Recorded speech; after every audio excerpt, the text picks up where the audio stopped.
Hello everyone. இந்த வீடியோவில் நம்ம என்ன பார்க்க போகிறோம் அப்படின்னா 12th ஓல்டு சிறப்பு தமிழ் தான். சரிங்களா, நம்ம வந்து ஓல்டு புக்கு பார்த்துருந்தோம். பட் ஆனாலுமே இந்த ஓல்டு சிறப்பு தமிழ் புக்கிலேருந்து நிறைய கொஷின்ஸ் கேட்டிருக்காங்க. அப்படிங்கிறனால சிலபஸ் கவர் ஆகிற டாபிக் எல்லாம் நம்ம பார்த்துடலாம். சரிங்களா, இதில் வந்து நம்ம சிலபஸ் வைஸ் தான் கேட்டிருக்காங்க. ஆனால் எங்கே வேணாலும் கேட்டிருக்காங்க. அதனால் நம்ம சிலபஸில் எது கவர் ஆகுதோ அதை மட்டும் பார்த்துடலாம். ஓகேங்களா, ஃபஸ்ட்டு ஸ்டார்டிங்கில் கம்பராமாயணம் லெசன் தான் கொடுத்துருக்காங்க. அது நமக்கு வேணாம். அது மட்டும் இல்லாமல் புக்கை ஃபுல்லாக ஒரே டைமில் பார்த்தோம் அப்படின்னா நம்ம கண்டிப்பாக படிக்க மாட்டோம். அதனால் கொஞ்சம் கொஞ்சமாக மட்டும் டெய்லியும் படிக்க ஆரம்பிச்சிடலாம். ஓகேங்களா, இதில் இருக்க சொற்பொருள் மட்டும் பார்த்துருவோமா. அழகு அப்படின்னா முடிவு, அளவு. அடுத்தது அழகில்லா அப்படின்னா அழகு இல்லாத. சரண்னா அடைக்கலம், சரணடைதல். நிலைபெறுத்தல் அப்படின்னா காத்தல், காத்துட்ருக்கிறது ப்ளஸ் நிலையாக நிற்றல். அடுத்தது சரணாங்களே அப்படின்னு சொல்லியிருக்காங்கல்ல. இத்தொடரை எப்படி பிரிச்சிருக்காங்கன்னு பாருங்கள். சரண் ப்ளஸ் நாங்கள் அப்படின்னு பிரித்தா நாங்கள் சரணடைகிறோம். சரண் ப்ளஸ் ஆங்கள் அப்படின்னா சரண் ஆகுங்கள், நீங்கள் இறைவனுக்கு சரணாகுங்கள் அப்படின்னு சொல்லியிருக்காங்க. இது நமக்கு வந்து பிரித்தெழுதுகளை யூஸ் ஆகிறதுக்கு வாய்ப்பு இருக்குது. அதனால் இந்த பிரித்தெழுதுக்கு எப்படி பிரிச்சிருக்காங்கங்கிறதையும் பார்த்துக்கலாம். அடுத்தது இது வந்து ராமலிங்க அடிகளார் பாடல் தான். அது நமக்கு இப்போ வேணாம். அடுத்தது என்ன பார்க்க போகிறோம் அப்படின்னா, கீழே வந்துட்டு முடியரசனோட ஒரு பாடல் கொடுத்துருக்காங்க. சரிங்களா, ஒரு லெசனே கொடுத்துருக்காங்க, பாடல் இல்லை. இந்த மொழிங்கிற லெசன் வந்து முடியரசன் எழுதின லெசன். சரிங்களா, ஏன்னா முடியரசன் நம்ம நியூ சிலபஸில் இருக்க ஒரு டாபிக் தான். அதனால் நம்ம இவரை பற்றியும் பார்த்துருவோம். என்ன இன்ட்ரொடக்ஷனில் கொடுத்துருக்காங்க அப்படின்னா, பாரதிதாசனோட மூத்த கவிஞர்களில் பரம்பரை மூத்த கவிஞர்களில் ஒருவர் தான் வந்து முடியரசன் அப்படின்னு சொல்லியிருக்காங்க. அதே போல் இங்கே வந்து மதுரை மாவட்டம் சொல்லியிருப்பாங்க. நியூ புக்கில் தேனி மாவட்டம் தான் இருக்கும். நம்ம தேனி மாவட்டமே படிச்சிருவோம். பெரியகுளம் சேம் ப்ளஸ் தான். பெரியகுளத்தில் வந்து 7/10/1920 பிறந்ததாக சொல்லியிருக்காங்க. துரைராசு அப்படிங்கிற இயற்பெயரை முடியரசன் மாற்றிக்கிட்டாரு. பாரதிதாசனோட புரட்சி கருத்துக்களை ஏற்று அதுக்கப்புறம் கவிதைகளை புனைஞ்சிருக்காரு. சரிங்களா, பகுத்தறிவு பகலவனான பெரியாரோடும் பெரியார் அண்ணாவோடும் நெருங்கி பழகியிருக்காரு. ஜாதி சடங்கு இவற்றெல்லாம் மறுத்திருக்காரு. அதே போல் இவரோட இறுதி சடங்கு கூட எந்த ஒரு சம்பிரதாயமும் இல்லாமல் தான் நடந்திருக்கும். அதுக்கப்புறம் இவர் வந்து காரைக்குடி உயர்நிலைப்பள்ளியில் தமிழாசிரியராக பணிபுரிஞ்சிருக்காரு. ஓகேங்களா, அடுத்தது பரம்புமலையில் நடைபெற்ற விழாவில் கவியரசு என்ற பட்டம் இவருக்கு வழங்கப்பட்டது. எங்கே? பரம்புமலையில். இதெல்லாம் நம்ம அவரை பற்றி படிக்கும்போது படிச்சிருந்தோம். இங்கே என்ன கொடுத்துருக்காங்கிறதையும் தெளிவாக பார்த்துடலாம். பூங்கொடி, காவியப்பாவை, வீரகாவியம், முடியரசன் கவிதைகள் ஆகிய கவிதைகள் காப்பியங்களையும் படைச்சிருக்காரு. அதே போல் இவருடைய கவிதைகளை வந்து இந்தியிலும் ஆங்கிலத்திலும் மொழிபெயர்க்கப்பட்டு வெளியிடப்பட்டுள்ளன.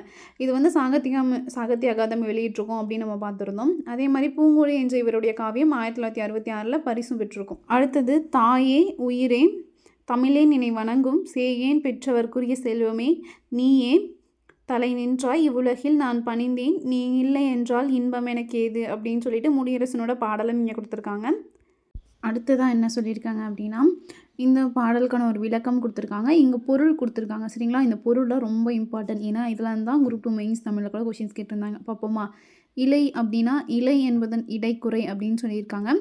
சேய் அப்படின்னா குழந்தை, சேய்னா குழந்தை, சேயோன்னா சேய் போன்றவன். அடுத்தது தாள் அப்படின்னா திருவடிகள், இறைவனை வணங்க அடி முதல் முடி வரை எனும் முறை மேற்கொள்ளல் மரபு அப்படின்னு சொல்லியிருக்காங்க. தாள் அப்படின்னா அடி முதல் முடி வரை அப்படிங்கிறதையும் சொல்லியிருக்காங்க. திருவடிகள். சரிங்களா, அடுத்தது இப்போ நம்ம படித்த பாடலுக்கான விளக்கம் கொடுத்துருக்காங்க. மொழிகளுக்கெல்லாம் நீ தான் தாயின்னு சொல்லியிருக்காங்க. மொழியை வந்து ரொம்ப பெருமையாக சொல்லியிருக்காரு முடியரசன்.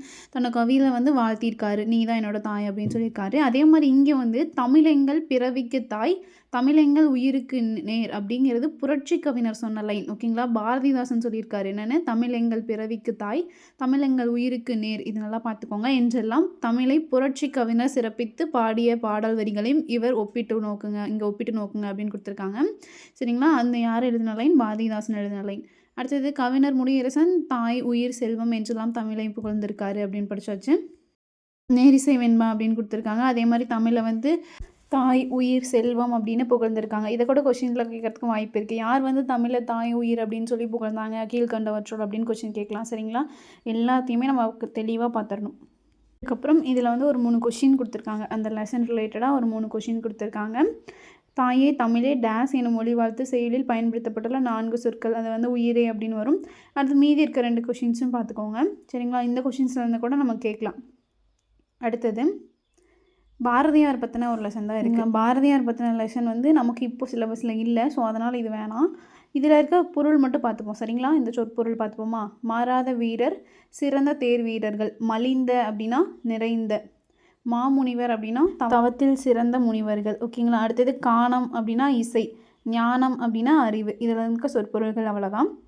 அடுத்தது இந்த லெசன், அந்த லெசனுக்கான பொருள் தான் கொடுத்துருக்காங்க. இதில் மேற்கோள்களுமே வேறு யாரை பற்றியுமே இல்லை, வெறும் பாரதியார் பற்றின மட்டும்தான் இருக்குது. அவர் எழுதின கதையோட சுருக்கம் மட்டும்தான் இருக்குது. அதனால் இது நமக்கு வேணாம். அதுக்கப்புறம் புத்தர் சொன்ன வார்த்தைகள், அந்த வழிகாட்டுதல் கொடுத்துருக்காங்க. அதுவும் நமக்கு இப்போது இந்த லெசனில் தேவையில்ல. அந்த லெசனுக்கான இது அடுத்தது வந்து அற இலக்கியத்தில் திருக்குறள் இருக்குது. சரிங்களா, இந்த டாபிக் வந்து நம்ம நாளைக்கு ஃப்ரெஷ்ஷாக ஸ்டார்ட் பண்ணிக்கலாம். ஏன்னா கொஞ்சமாக பார்க்குறோங்கிறத விட தெளிவாக பார்க்குறோமா அப்படிங்கிறதா மெயின். ஓகேங்களா, நம்ம இப்போ என்னென்ன பார்த்துருக்கோன்னா, ஒரு சொற்பொருள் பார்த்துருக்கோம், முடியரசன் அவர்களோட பாடல், அந்த லெசன் ஃபுல்லாக பார்த்தாச்சு, இன்னொரு சொற்பொருள்கள் பார்த்தாச்சு. நாளைக்கு நம்ம வந்து அற இலக்கியமில் ஃபஸ்ட்டு அதிகாரம் இருக்குது பார்த்தீங்களா, இதுலேருந்து நம்ம என்னென்ன சிலபஸில் கவர் ஆகுது அப்படிங்கிற இன்னொரு 10 பேஜ் பார்த்துடலாம். ஓகேங்களா, இப்போ நம்ம 10 பேஜ் பார்த்துட்டோம். இந்த 10 பேஜை நான் பிடிஎஃபாகவும் உங்களுக்கு தரேன். சரிங்களா, அதை நீங்கள் ஒரு தடவை படித்து பாருங்கள். அப்போ தான் வந்துட்டு உங்களுக்கு நல்லா ஒரு டைம் ரெஜிஸ்டர் ஆகும் மைண்டில்.